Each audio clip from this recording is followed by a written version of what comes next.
Hello, everybody. Welcome to today's Reading Through the Bible in 365. Today we are going to be looking at 2 Chronicles chapter 30 and 31 and John chapter 18 verses 1 to 18. Let's get started with 2 Chronicles chapter 30. King Hezekiah now sent word to all Israel and Judah, and he wrote letters of invitation to the people of Ephraim and Manasseh. He asked everyone to come to the temple of the Lord at Jerusalem to celebrate the Passover of the Lord, the God of Israel. The king, his officials, and all the community of Jerusalem decided to celebrate Passover a month later than usual. They were unable to celebrate it at the prescribed time because not enough priests could be purified by then, and the people had not yet assembled at Jerusalem. This plan for keeping the Passover seemed right to the king and all the people. So they sent a proclamation throughout all Israel from Beersheba in the south to Dan in the north, inviting everyone to come to Jerusalem to celebrate the Passover of the Lord, the God of Israel. The people had not been celebrating it in great numbers as required in the law. As the king's command, runners were sent throughout Israel and Judah. They carried letters that said, "O people of Israel, return to the Lord, the God of Abraham, Isaac, and Israel, so that he will return to the few of us who have survived the conquest of the Assyrian kings. Do not be like your ancestors and relatives who abandoned the Lord, the God of their ancestors, and became an object of derision, as you yourselves can see. Do not be stubborn as they were, but submit yourselves to the Lord. Come to his temple, which he has set apart as holy forever. Worship the Lord your God, so that his fierce anger will turn away from you. For if you return to the Lord, your relatives and your children will be treated mercifully by their captors, and they will be able to return to this land. For the Lord your God is gracious and merciful. If you return to him, he will not continue to turn his face from you."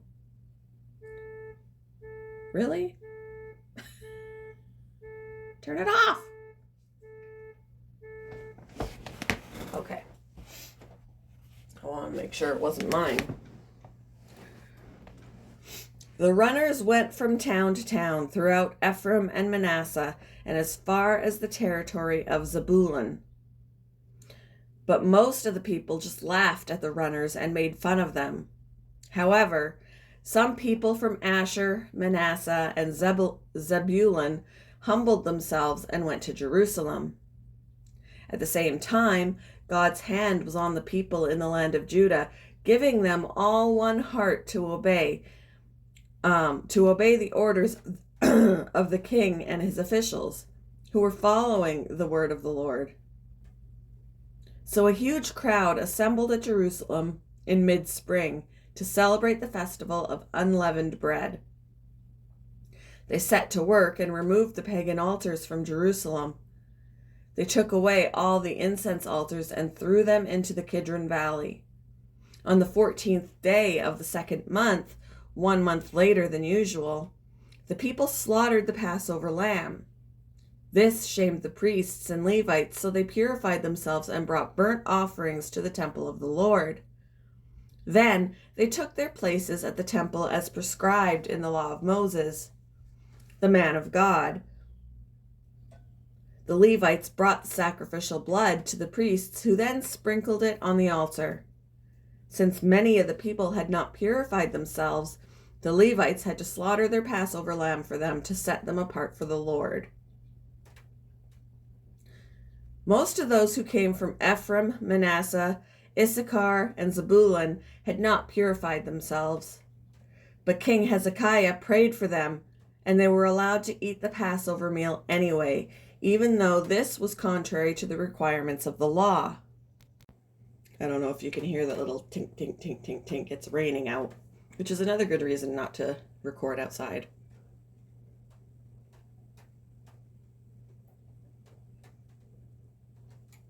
Um, for Hezekiah said, "May the Lord, who is good, pardon those who decide to follow the Lord, the God of their ancestors, even though they are not properly cleansed for the ceremony." And the Lord listened to Hezekiah's prayer and healed the people.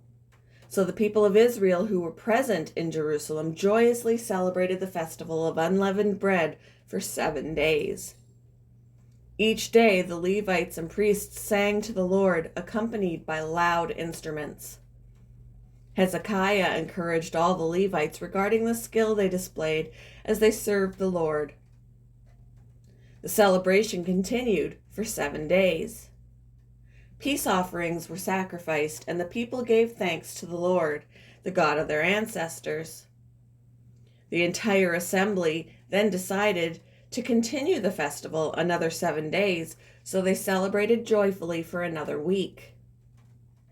King Hezekiah gave the people 1,000 bulls and 7,000 sheep and goats for offerings, and the officials donated 1,000 bulls and 10,000 sheep and goats. Meanwhile, many more priests purified themselves.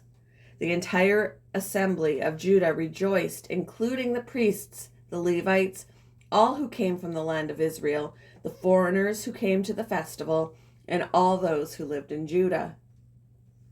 There was great joy in the city, for Jerusalem had not seen a celebration like this one since the days of Solomon, King David's son.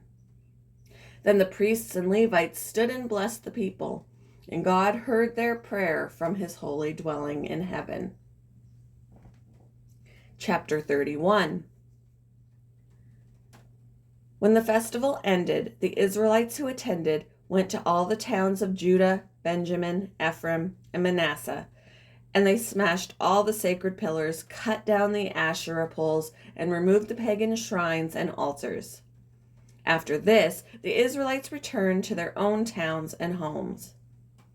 Hezekiah then organized the priests and Levites into divisions to offer the burnt offerings and peace offerings, and to worship and give thanks and praise to the Lord at the gates of the temple. The king also made a personal contribution of animals for the daily morning and evening burnt offerings, the weekly Sabbath festivals, the monthly new moon festivals, and the annual festivals as prescribed in the law of the Lord. In addition, he required the people in Jerusalem to bring a portion of their goods to the priests and Levites, so they could devote themselves fully to the law of the Lord. When the people of Israel heard these requirements, they responded generously by bringing the first share of their grain, new wine, olive oil, honey, and all the produce of their fields. They brought a large quantity, a tithe of all they produced.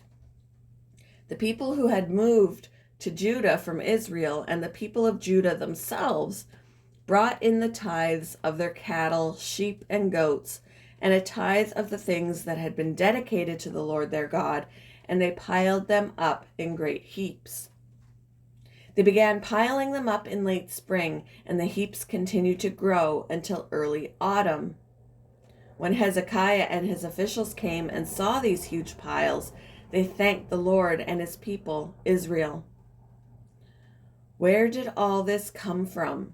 Hezekiah asked the priests and Levites. And Azariah, the high priest from the family of Zadok, replied, "Since the people began bringing their gifts to the Lord's temple, we have had enough to eat and plenty to spare. The Lord has blessed his people, and all this is left over." Hezekiah ordered that storerooms be prepared in the temple of the Lord. When this was done, the people faithfully brought all the gifts, tithes, and other items dedicated for use in the temple. Conaniah, the Levite, was put in charge, assisted by his brother Shimei. The supervisors under them were Jael, Azaziah, Nahath, Asahel, Jeremoth, Jozabad, Eliel, Ismachiah, Mahath, and Benaniah. Benaiah, not Benaniah. There's not two N's. These appointments were made by King Hezekiah and Azariah, the chief official in the temple of God. Kor, son of Imnah, the Levite, who was the gatekeeper at the east gate, was put in charge of distributing the voluntary offerings given to God, the gifts and the things that had been dedicated to the Lord. His faithful assistants were Eden, Miniamin, Jeshua, Shemaiah, Amariah, and Shechaniah. They distributed the gifts among the families of priests in their towns by their divisions, dividing the gifts fairly among old and young alike. They distributed the gifts to all males 3 years old or older, regardless of their place in the genealogical records. The distribution went to all who would come to the Lord's temple to perform their daily duties according to their divisions. They distributed gifts to the priests who were listed by their families in the genealogical records, and to the Levites 20 years old or older who were listed according to their jobs and their divisions. Food allotments were also given to the families of all those listed in the genealogical records, including their little babies, wives, sons, and daughters, for they had all been faithful in purifying themselves. As for the priests and the descendants of Aaron who were living in the open villages around the towns, men were appointed by name to distribute portions to every male among the priests and to all the Levites listed in the genealogical records. In this way, King Hezekiah handled the distribution throughout all Judah, doing what was pleasing and good in the sight of the Lord his God. In all that he did in the service of the temple of God and in his efforts to follow God's laws and commands, Hezekiah sought his God wholeheartedly. As a result, he was very successful. Moving on to John chapter 18, verses 1 to 18. After saying these things, Jesus crossed the Kidron Valley with his disciples and entered a grove of olive trees. Judas, the betrayer, knew this place because Jesus had often gone there with his disciples. The leading priests and Pharisees had given Judas a contingent of Roman soldiers and temple guards to accompany him. Now, with blazing torches, lanterns, and weapons, they arrived at the olive grove. Jesus fully realized all that was going to happen to him, so he stepped forward to meet them. "Who are you looking for?" he asked. "Jesus the Nazarene," they replied. "I am he," Jesus said. Judas, who betrayed him, was standing with them. As Jesus said, "I am he," they all drew back and fell to the ground. Once more he asked them, "Who are you looking for?" And again they replied, "Jesus the Nazarene." "I told you that I am he," Jesus said, "and since I am the one you want, let these others go." He did this to fulfill his own statement, "I did not lose a single one of those you have given me." Then Simon Peter drew a sword and slashed off the right ear of Malchus, the high priest's slave. But Jesus said to Peter, "Put your sword back into its sheath. Shall I not drink from the cup of suffering the Father has given me?" So the soldiers, their commanding officer, and the temple guards arrested Jesus and tied him up. First, they took him to Annas, since he was the father-in-law of Caiaphas, the high priest at that time. Caiaphas was the one who had told the other Jewish leaders, "It's better that one man should die for the people." Simon Peter followed Jesus, as did another of the disciples. That other disciple was acquainted with the high priest, so he was allowed to enter the high priest's courtyard with Jesus. Peter had to stay outside the gate. Then the disciple who knew the high priest spoke to the woman watching at the gate. Excuse me. And she let Peter in. The woman asked Peter, "You're not one of that man's disciples, are you?" "No," he said, "I am not." Because it was cold, the household servants and the guards had made a charcoal fire. They stood around it, warming themselves, and Peter stood with them, warming himself. Thank you for joining me for today's reading through the Bible in 365. I hope you all have a wonderful day, and I will see you in the next one. Bye, guys.